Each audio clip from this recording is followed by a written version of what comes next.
investigating, inquiring into what are the thoughts, what actually are the thoughts, what actually are emotions, where do they come from, why do they come, what is the mind.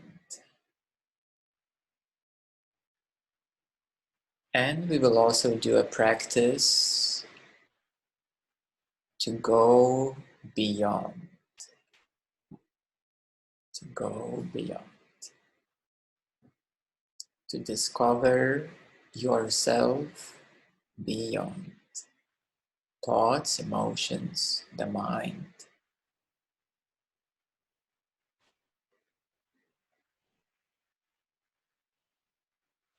So first of all, everyone is familiar with thoughts.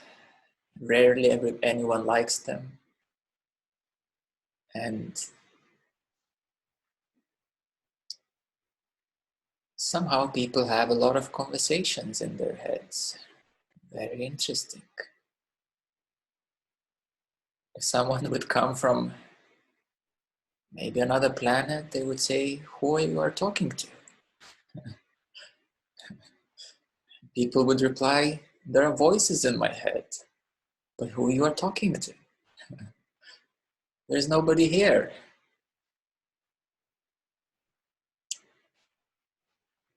Yeah, so what are thoughts? What are those thoughts?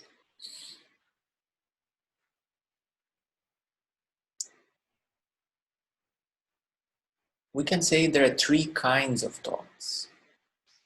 First of all, there are thoughts which are real and they're intuitive. So they either come from your real self as a very meaningful idea, realization, or it can come, from somebody else, let's say from your guides or from other energy fields. You can receive a message, like a Wi-Fi message, like a notification on your phone. So these are the real thoughts or the real messages. They come from somewhere deep inside or from somewhere else. So those are the real thoughts, and they're usually very valuable. They carry information and they give you either inspiration or realization.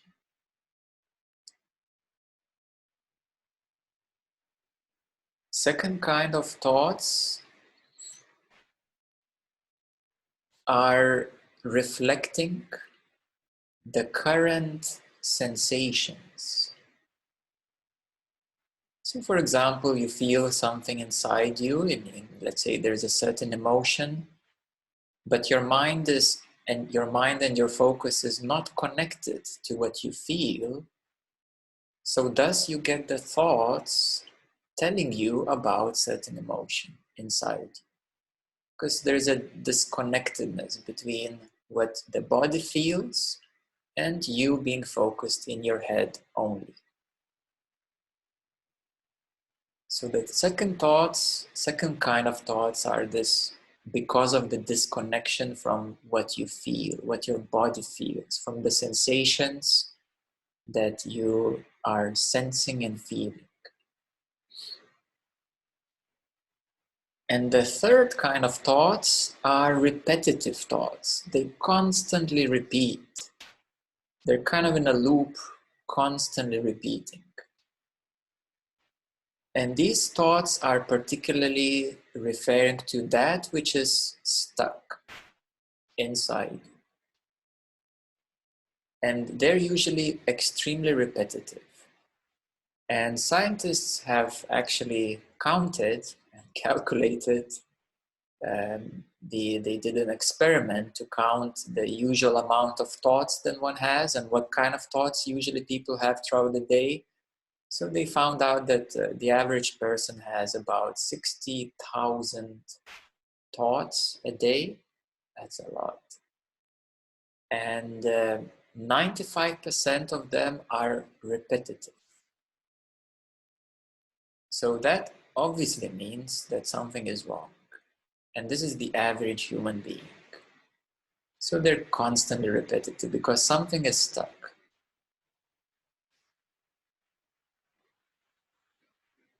So essentially, the second and third kind of thoughts are pointing to the body, to the whole body. And they're pointing to that which the body feels, that which the body senses, and also that which is stuck in the body. So if a human being would be truly connected with their body, 95% of thoughts would not be arising. And what would happen then? There would be a sense of peace, calmness, tranquility, a very heightened sensitivity, just really sensing the whole environment with your whole body, sensing, feeling, receptivity, the whole body, environment, now, receptivity. And then there's no need for thoughts because you're already receiving the signals from environment. You are receiving 11 million signals per second from environment. 11 million signals are bombarding your 5 senses every moment from environment. So you're kind of soaking up 11 million signals per second. And your body and your brain is processing that amount of signals per second. So you have to really place your focus closer to your whole body perception, to your whole body sense, so that you can actually process the real-time environment. Environment is always real-time. Now is real-time. Environment is real-time. So there's a lot going on in the environment right now. What are emotions? The second big question of tonight. Emotions are energies in motion, and emotion is a slow energy in motion. For example, sadness can linger for 3 hours. Anger can linger for a couple of hours. Fear can stay for a whole day, half a day, even days. So these are slow, vibrational, low vibrational, dense energy fields. And if the body doesn't know how to process them, then they linger, they stay. And if you're not sensing your body, if you're not connecting with that which you feel, then what happens is that the body doesn't know how to process.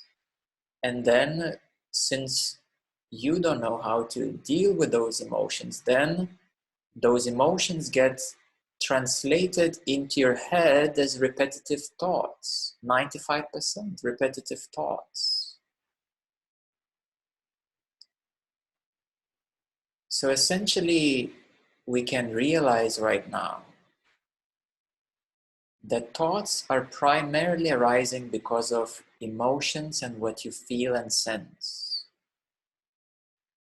Emotions are energies in motion. I many times describe them as bubbles. It's bubbles of energies that you resonate with, that you interact with, that you get entangled with. So emotions are energy bubbles that come and go, come and go. But there's not only emotions, there are so many other feelings.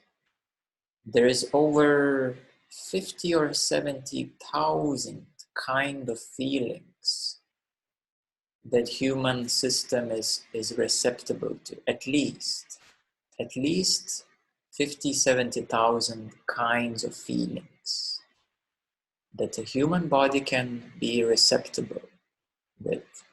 That's a lot. So actually what is going on in the real time now is that every second, every moment, there are energy fields, energy bubbles. You're like literally standing in a soap bubble orchestra. Everywhere are soap bubbles, energy fields. And your body is interacting real time with those energy fields. Some of them you don't like, they're uncomfortable. They don't feel so good. Some of them you love, you want to keep them longer. Some of them are familiar, so you're quite naturally processing easily. Some of them are completely unknown and you have no idea what to do in this situation, with this kind of feeling, emotion, energy bubble. So in the real time now, we're actually dealing with a lot of energy fields, a lot of energy bubbles. And they're all around you. Some of them are quite small. They pass by very quickly. Some of them are large. They can be like a meter in diameter, 5 meters in diameter. Some of these energy fields are so large that they're planetary energy fields. Like the whole planet gets immersed in that energy field for a day or two. And these are cosmic energies.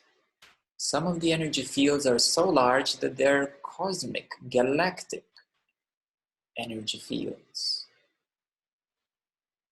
So for example, now the whole solar system has entered a photonic energy field, which is a theta vibration, or the violet flame or violet energy. And the whole solar system will be in this galactic energy field for the next 1,000 years.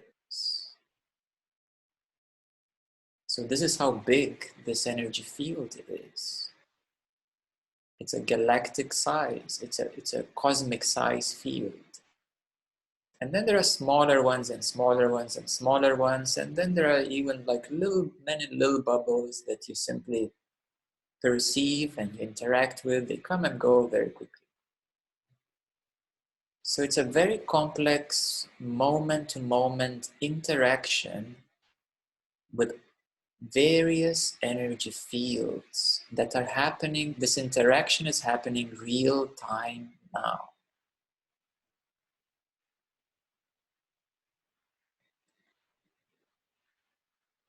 And what is the mind? The third big question of tonight. The mind is a position of interaction.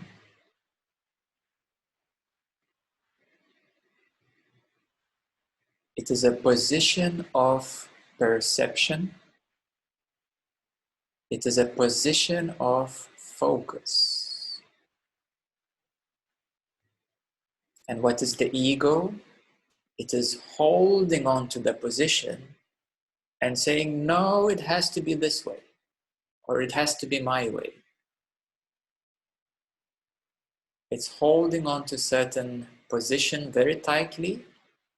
And of course, the ego implies something negative.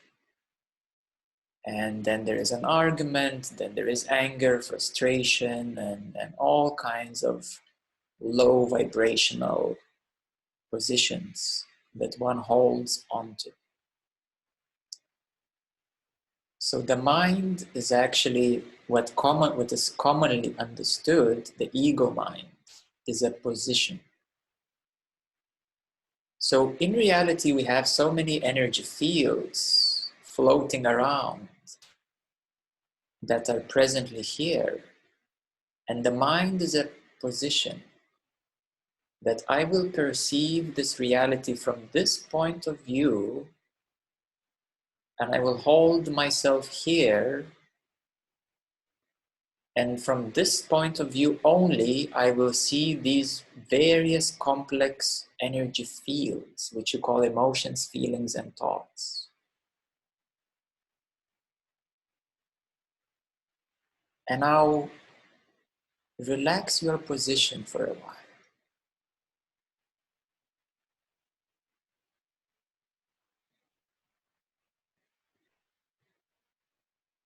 Just for a moment, soften your position.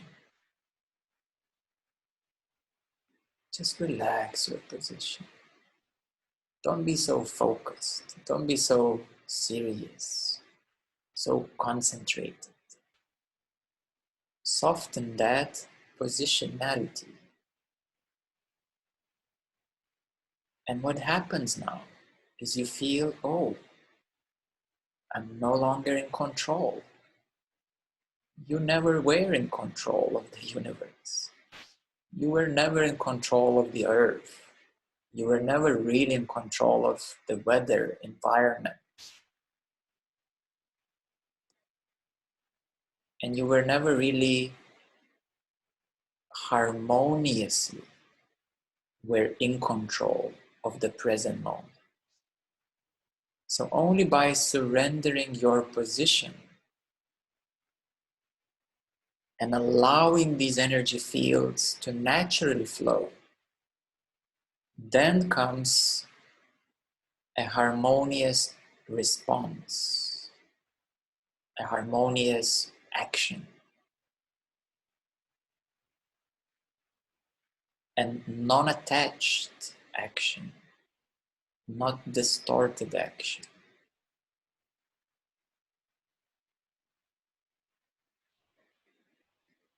So the mind and the ego is positioning, and it has various knots. The positions where the focus is held, various knots. And these knots became so complex that the whole humanity got lost in those knots. Energetic knots, energetic bondages, because there is a position. And thus the energy cannot flow through. It becomes bonded and knotted. And then something gets stuck somewhere in the body because it's not processed. The energy doesn't flow through because there is a position. And it happens subconsciously. It happens automatically, unfortunately, subconsciously. Even if you're very smart, consciously, it still happens subconsciously. So no matter how smart you are and how many books you read and how many things you have figured out, you are still subject to conditionality and subconscious programming and conditioning. And this is what powers of the past and the present have been using to their own advantages. Governments, media, businesses, they know this. And they have been exploiting this conditionality for their own benefits.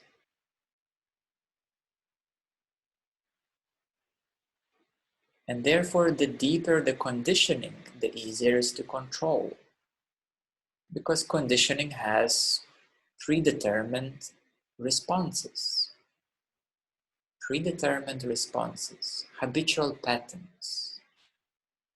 Easy to calculate, easy to know what's going to happen next. If you're unconditioned, you will never know what's going to happen next. And nobody can predict what you're going to do next. Nobody will really know your response because it will come from the unconditioned place. So therefore, this is called freedom, unconditionality. And the way to get there is to realize this process, as I was describing before, how everything gets entangled, twisted and knotted, and bonded, called bondage. Suffering is bondage. Because there is a certain held position within you. The usual position, you may ask where that is. Obviously, right here, right in the center of the head. This is the usual mind position. But as you start to meditate, you will realize that it can shift from here to the heart. Even in the heart, there is a position. It can be in other chakras. It can be anywhere in the body. And therefore, it is very complex because the positionality and conditioning is in different places inside you.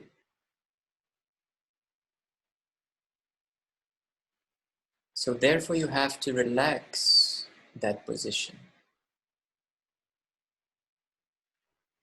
And then you have to go into that specific emotion, that specific energy field or energy bubble.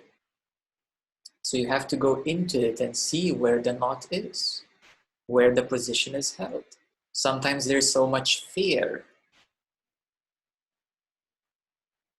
and that's a major one.